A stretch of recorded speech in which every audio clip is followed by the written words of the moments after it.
The 1988 World Snooker Championship, also known as the 1988 Embassy World Snooker Championship for sponsorship reasons, was a professional snooker tournament that took place from 16 April to 2 May 1988 at the Crucible Theatre in Sheffield, England.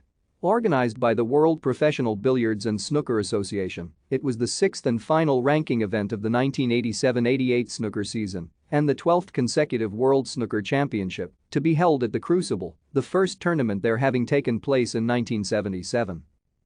A five-round qualifying event for the championship was held at the Preston Guildhall from 22 March to 2 April 1988 for 113 players, 16 of whom reached the main stage, where they met the 16 invited seeded players.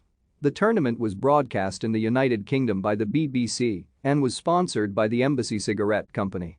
The winner received £95,000 from the total prize fund of £475,000. The defending champion was Steve Davis, who had previously won the World Championship 4 times. Thank you for watching. Like and subscribe if you would like to view more of our videos. Have a nice day.